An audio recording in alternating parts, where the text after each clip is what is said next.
Welcome back to Mental Fitness Stories with John Steele, and this is part 2 of how mental fitness positively impacts grief.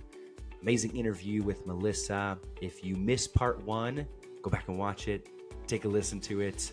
Had some amazing stories as well as just tips and techniques on just the grief journey and how mental fitness impacts that. Well, there's more to come in this part 2. So I hope you are able to enjoy it, encouraged by it, and make sure to stay tuned to this next part coming right up.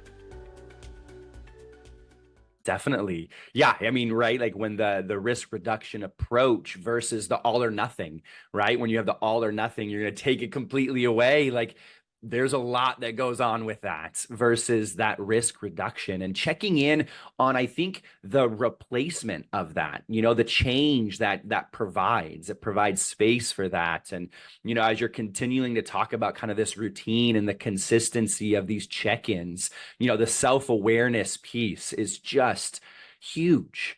As you were talking about it too, I was thinking about as well, even the expectations, and this is either my own or sometimes maybe other people do this as well. But, from some of those voices and those expectations of having to feel like you got everything together, right? In all of this, and I can't be honest. You hit on that early on. I think we were talking about that honest check-in and that honest review.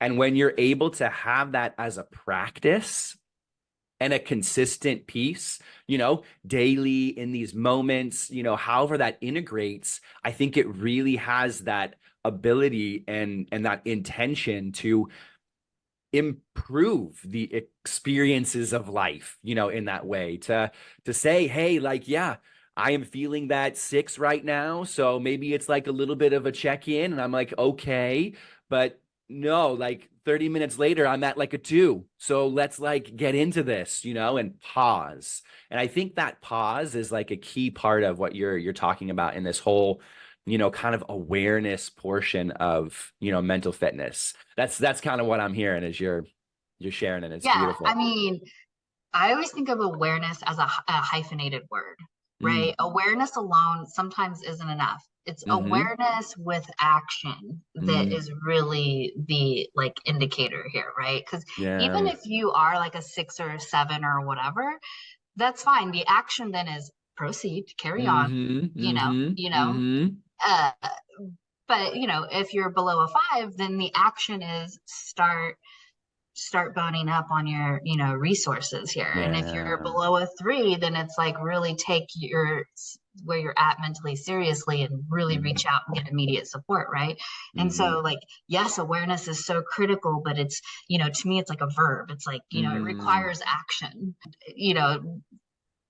So much of mental fitness is a sedentary word? No, it's not. It's an action. You're moving.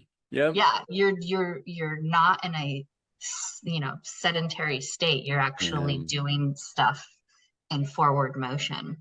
And I think I want to circle back because when you were talking, I was thinking like, oh, we've created somewhere in the last decade or so, we created this culture around like we only want to be around positive people, like if you're having a bad day, suck it up, walk it in. I don't want to hear it. You're bringing down my vibes.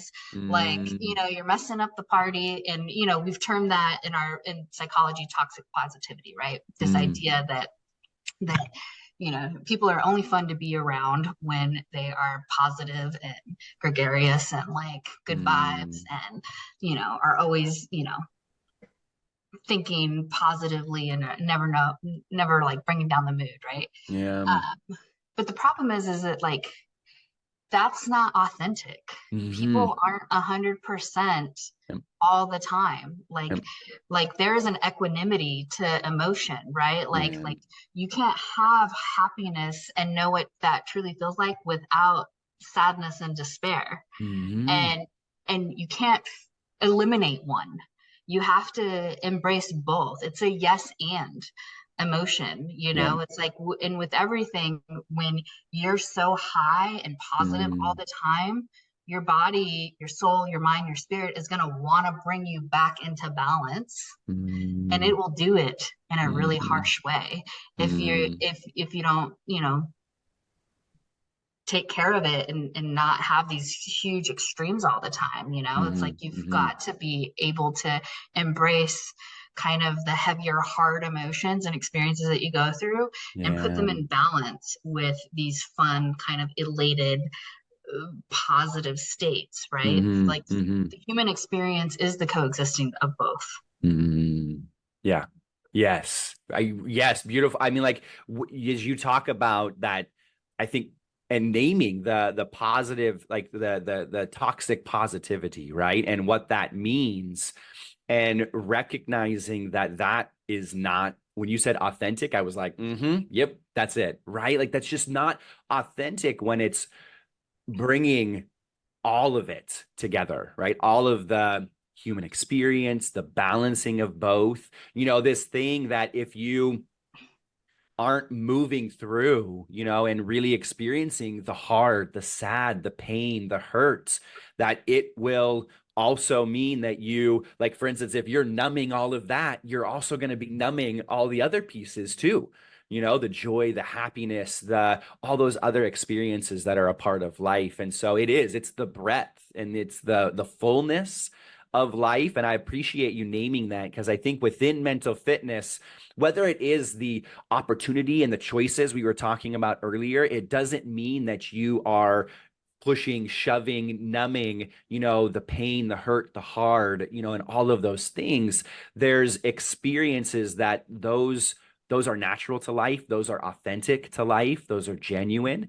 And I love that you're bringing both of those together. I mean, and I think it, as we, you and I have also, been in moments too, where I know you being in the realm, of grief, loss, and what that represents. I think as you were speaking to that, I'm continuing to be curious too in that integration and maybe what you recognize as well, with this kind of connection, in Mm, maybe some of this mental fitness, the, kind of intention of that amidst the I'm trying to use the word like change and transition of grief. Sometimes I get caught in myself of like grief and automatically saying hard, or all these other pieces. I think, as I've learned from you over the years, like the change and transition of grief. Anyway, with that mental yeah. fitness, bringing that into as well, a little bit of some of your thoughts and kind of yeah, where you're at with that. Yeah, yeah. Grief is an interesting thing, right? Because it is a phenomenon that is truly disruptive and also transformative at the same time, Mhm. right? So it Mhm. also strikes that balance, that Yep. equanimity that we're talking about in terms of like experience. But grief is tricky because what it does, because it comes with instantaneous change, it Mm. also, we then feel like our identity has changed, the Mhm. way that we view the world has changed, the way Mhm. that we view the relationships in our life changes. And with that sometimes comes with like a change in our internal dialogue, Mhm. and then the way that we react, our behavior, the way we socialize with each other, things like that, how we feel in our body. And Yeah. so, like, to me, it's not unusual for people to say things in their grief early on, like, this pain is never going to go away. I'm Mhm. never going to be the same without my person. I can't do life without this person. Yeah. Or on the flip side, even further out in terms of like coping strategies, like we hear people say, like, I'm too sad and people don't want to be around my grief. People Mhm. don't want to feel I bring the mood down. I'm like the person that people run from me because they handle my sadness. They can't handle my Mhm. grief. And if you can imagine, that can be a very isolating experience, but then also that inner Yeah. dialogue that kicks in, right? Like, I'm unworthy. I have to hide my authentic feelings because people aren't Mhm. prepared for them. That If one. I'm too sad, people won't love me. So then now I don't Mhm. belong anymore. Yeah. And it goes back to like Dr. Gabor Mate says, like the two most like important pieces for human existence is your ability to be authentic and who you are, and Mhm. then your ability to belong. And then Mhm. those two things go together, right? It's like if you can be authentically you and still belong, like you've hit the kind of human experience jackpot. But for so many Mm-hmm. people, they don't feel like they can be their authentic self, because then they feel like their circle won't, embrace them. Yep. But and we see this a lot in grief in particular, is I can't be sad for more than a few weeks or more than a few months, because if I go longer than that, people will start to be exhausted by my Mm. pain, Yeah. and they don't want to hang out with me. I no longer get invited to places, things like that. And so, Yeah. like, I think that the mental fitness piece in grief has to do a lot with inner dialogue. It's Mm-hmm. this idea of saying, like, I can do hard things. I understand that this is a big change in my life, and Mm. that I've in the past overcome big changes and challenges. And so I know that I can do it again. Yeah. Um, and you have to say it kind of often and repeatedly in order Mm. for your brain to hear it. Like in psychology, they kind of throw out this idea of a 3-to-1 ratio when it Mm. comes to like positive and negative mindset and self-talk. Yeah. And so, and I've done this a lot with teens in particular, but it helps with adults too. It's like, Mm. think of, you know, you can get a visual reminder or just mentally kind of think of it. It's like for every negative thought that you have, you need to combat it with 3 positive thoughts in order to offset that one negative thought, right? And Yeah. it's exhausting to do early Mm. on. But the thing is that the brain is so powerful that when you continue to do that, then it starts to strengthen the neural pathways and will be Mm-hmm. more likely in the future to just leap to the positive thinking before the negative, right? Yep. And so it's like building muscle. Mm-hmm. Uh, you have to consistently do it in order to Yep. see results, right? Like you don't get to go to I wish we could go to the gym for one day, lift, pump some weights, and then have all this And definition. yep. Um, Yep. I would already be super fit if that was the case. But because it is this longer process that Yeah. requires, patience, but it also just requires routine and consistency. Mm. The more that you do it, the more that you offset your negative feelings, Mm-hmm. thoughts, and inner dialogue, the more likely your body is going to then look for confirmation bias and look for things that support that, right? So it's like Yeah. if it's like I can do hard things, your Mm. body and your mind is going to start to look for ways that you have done that and support Mm-hmm. that, right? But if you're Mm-hmm. like, I'm worthless, I don't know how I'm going to live life now without this person, Yeah. your body and mind is also going to look for things that support that. Mm-hmm. And so, really recognizing that your inner thoughts and your dialogues are critical when it comes to grief. I recently just worked with a woman via text message, and she Mm. was just like, nobody can help me. Mm. And that was what she said. She was like, nobody can help me. And I'm like, Mm. well, all right. So in psychology, we call that a cognitive distortion, right? It's like Mm-hmm. Mm-hmm. not accurate thinking, right? The filter is off. It's an all or nothing or a black and white statement. Yep. Anytime you say always or never or nobody or everyone, if Mm-hmm. you're using that language, Mm-hmm. there's a good chance that you're not kind of accurately viewing the world, right? Because Mm-hmm. really the reality is much grayer than that, right? Yeah. And so like the work that we would do is just going like, so you mentioned nobody's here to help you, but I'm here to help you. I'm one Mm-hmm. person. So Mm-hmm. that automatically gets rid of nobody's here to help me, right? But Yep. I'm also guessing that there are more people, Mm-hmm. but you're just feeling like nobody is here to help Yeah. you in the way that you want to be supported, right? Because that's the other thing, is like, it's not enough to just show up and be like, I'm here to support you. People need to be Mm-hmm. supported in the way that they want to Yep. be supported. And Mm-hmm. everybody is so different. Yep. And so it's easy to kind of mentally take a dive in grief Mm-hmm. when we don't know much about grief in our Yeah. society, like some of us Yeah. do, but Mm. the normal griever doesn't unless they Mm-hmm. experience it, right? And then they have Yep. a lot of lived experience in grief. Yeah. And then we often just don't we have these really odd expectations that we put on ourselves of what grief should look like, how long it should take, what coping should look like, Mm. what's healthy, what's not healthy, what you should do, what you shouldn't do. And the Mm-hmm. reality is that a lot of that is like influenced by culture and other people's perceptions, but it may Yeah. not accurately reflect where you are and what you need.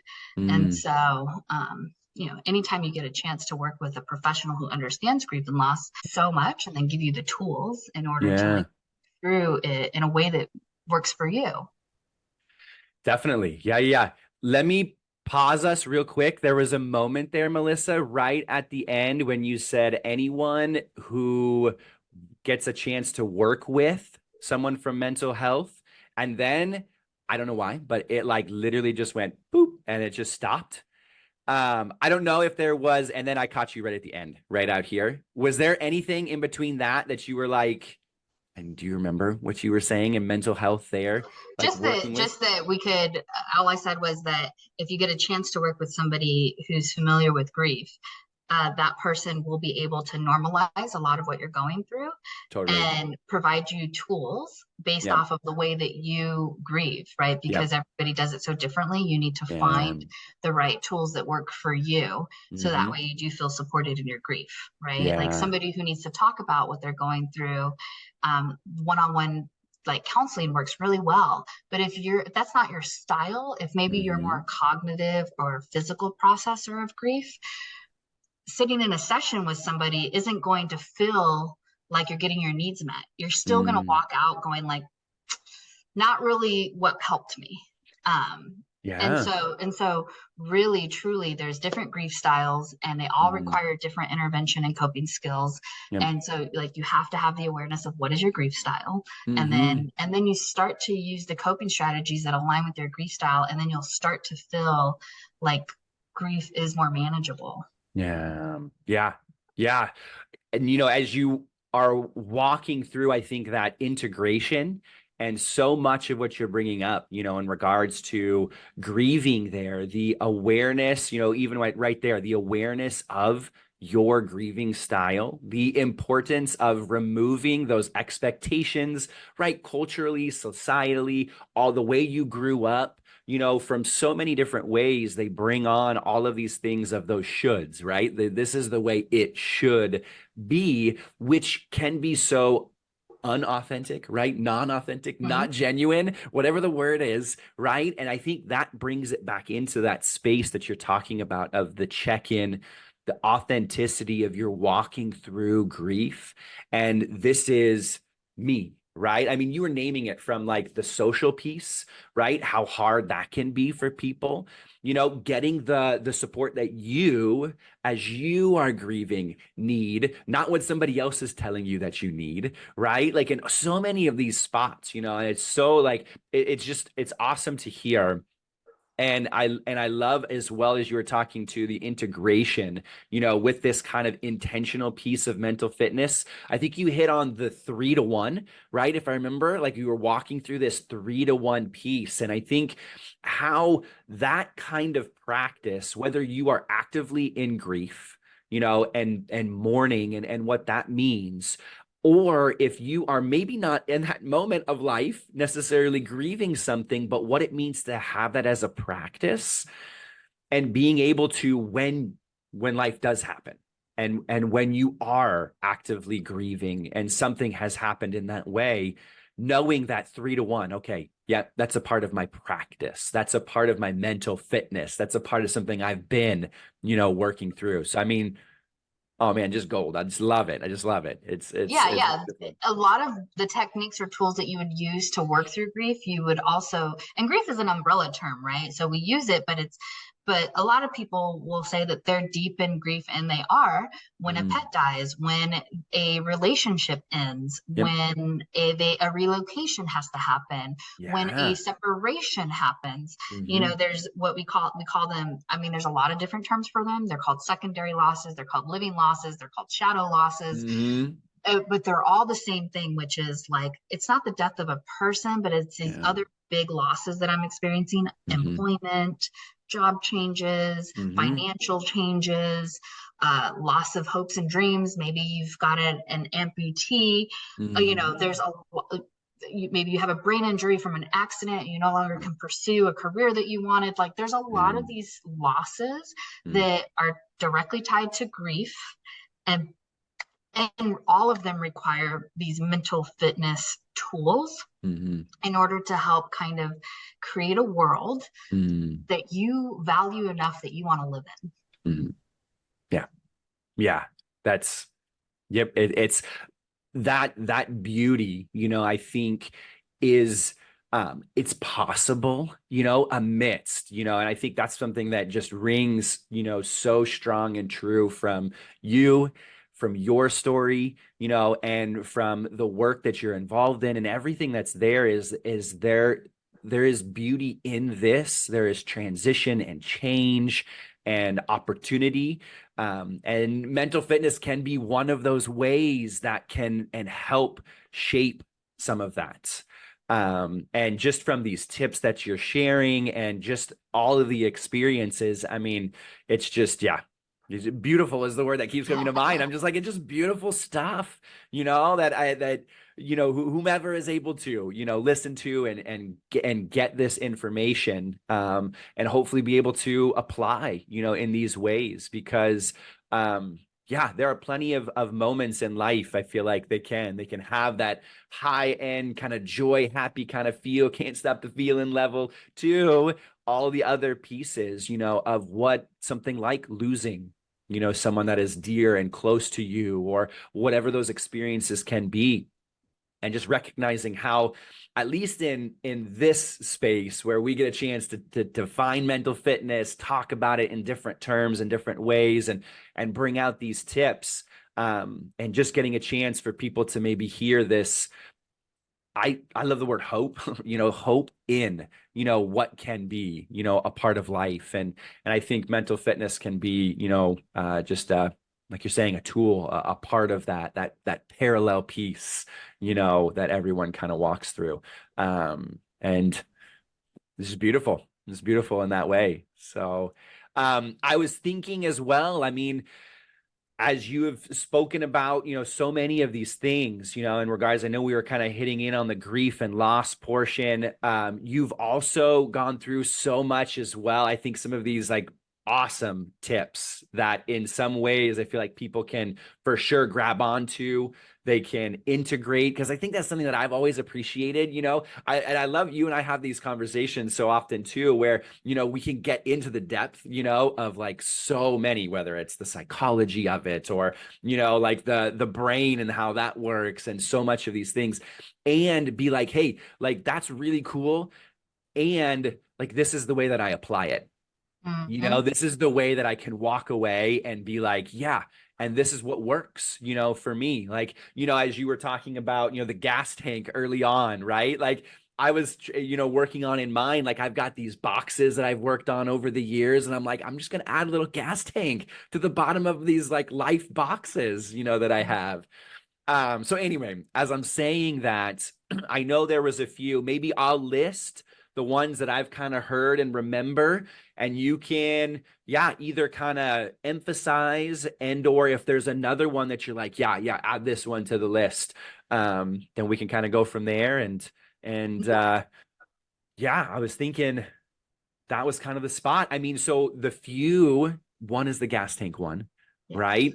That Yes. integration, and maybe like I can think of, and I can summarize it in what I heard, but maybe you can share like that one real quick again, just as kind of a quick little synopsis and how you use that. Sure, the gas tank one. Yeah. So it's actually from a book called Designing Your Life, which is a Okay. really good book, and it has a variety of different activities in there for you to design your a life worth living, right? Yeah.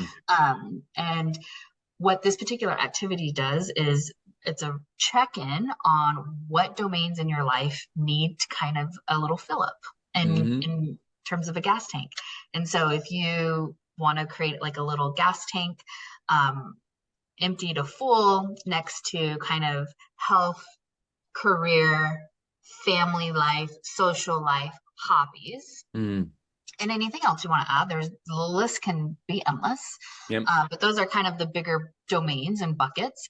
And then you essentially what you do is look at every single one and try and do a real honest rating of where you're at. Mm. Right. The key here is like being honest. Right. Hmm. Like how do you honestly feel that you're Yeah. doing in terms of your family life, your career life, your hobbies, your social life, and your health, for example. Yeah. Like to me, when I did it, I was just like, okay, well, clearly my health, my social life, and my hobbies, and my family, like everything was basically below a quarter of a tank except for career. Career was like ding, Mm, ding, ding, but I can, a lot of kind of my work is around like, how do I bring better balance in, right? yeah. But an honest reflection of that is just like, okay, now that I have this honest reflection of where I'm at, what are the things that I can do to Hmm. start kind of filling my tank a little bit more in these areas? And that Yeah. may look like decreasing the amount of gas that I have in my career sector Mm, in order for those to go up, right? yep. And so it's one of those things that you have to kind of do that honest reflection piece. Hmm. And Yeah. so there's that one. And then Yeah. there's the asking yourself questions, The right? Like three the questions. three questions. So what is something that's Hmm. bothering me today? How is Yeah. it making me feel? And how would I rate my well-being? Yes. And Yeah. then As like a possible, and then what I hear is possible like daily practice, could be like a weekly check-in, could be something along those lines, but being able to kind of bring some consistency to something like that. yeah, and I will say, like, here's the thing, like, use the tools that you have. I set a reminder on my phone. I have a task on my calendar that I just set Hmm. every day. And then when the task pops second and do this quick little reflection piece. Yeah. It takes a minute Hmm. to do, but I've done it, and then I can really kind of, all right, check that off the list. All right, I'm feeling good. I need to pause. I need to pivot. I need to do Hmm. whatever. Hmm. And so I would say that, like, if you're really wanting to adopt something new, use your phone and those reminders and those tasks to help you be successful. Yep. Because you're more likely, there's a dopamine loop that happens when you receive an alert from your phone. And Mm. it's, it's far and beyond any other type of communication. So it works better than your counselor telling you to do something. It works better than Mm. getting an email. It works better than hearing it through a podcast, through any other way. There's something that happens. There's a part of your brain that lights up when you get a notification from your phone, and you Hmm. are more likely to be quote unquote compliant. Yep. You're more likely to do the thing that your phone is asking you to do when it comes from your phone.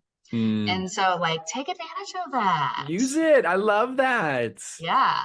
I love that. That's so awesome. I mean, even with that, like the way you put that is so, as you were talking about it, for one of the judgments that pop in my head is like, oh, you're not supposed to use your phone that way, right? Like you're supposed to have less. And yet it's so awesome to be able to, rephrase that, reform that and say, use, what is, even scientifically proven in this spot to your benefit. Like use it so that it is something that is applying towards some things that can increase this kind of healthiness. I just love that as you're talking about that. So You can use tech for good. yes, you're right. It's a thing. Yes. It's there's Yes. reasons why it's there for sure. Yes. Okay, questions, right? That was that spot. And then you hit 3 to 1 Mm-hmm. was the other one, right? That if I Yep. remember correctly. Yes.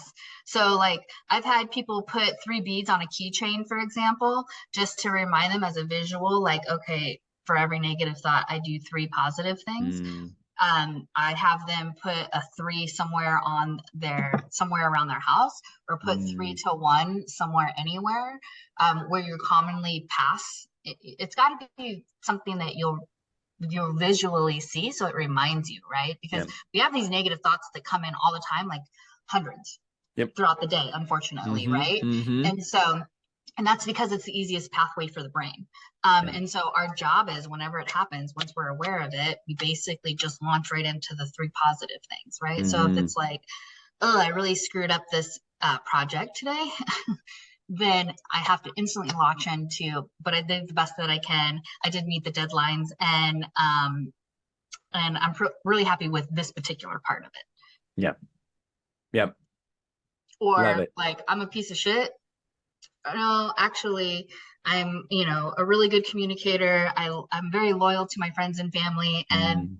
I'm really smart in, X, Y, and Z areas. And so Yeah. it's like really simple to just kind of combat that and just do it Mm-hmm. really quickly. And it doesn't take long. You Mm-hmm. just have to be willing to do it. And then your brain again conspires to see those things. There's Mm-hmm. something called a confirmation bias. Your brain is going to look Yeah. for things that confirm your thoughts. And a part of your thoughts is your inner dialogue. Yeah. Big time. Yep. No, I love that. That's super like applicable, something that you can just grab to and increases that awareness and is right there with just how that routine and consistency can change, and transform. And yeah, and I love it. I love it as you're bringing it as well, like the science pieces to it and just saying, hey, like take a look at these. These are real. These help. Whether you are going through just like life and whether you're going through something like grief and loss and Mm-hmm. um, how super helpful they are. So those were the three that I could think of as you were going through it, right? Were there any others that we were Yeah, missing or those is there are those are those another? are three really good I takeaways, I would mean, say.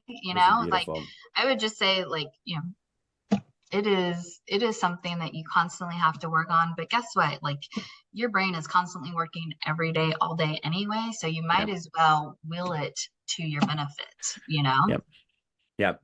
Yeah, no, you definitely, right? It's there. You have that opportunity. It's possible to be able to do that, especially with the brain. The brain is pretty cool. There's no doubt. I mean, it's something that I'm like, it's Yeah, as you know more and more about it. So it's one of my favorite things. I love it. It's so true. Oh, well, let me say that I so appreciate just the time, the chance to just hear everything that you were able to share. I think being able to recognize just so much in this realm of mental fitness, and me, I love just being able to get a chance to just chat about it, talk about it, Yeah. and it's super fun to be able to do it in this format and be able to share it to those who are listening in this way. Maybe two things before we go. One, is there something or a phrase, quote, or something you'd like to leave with? Kind of listeners in that way.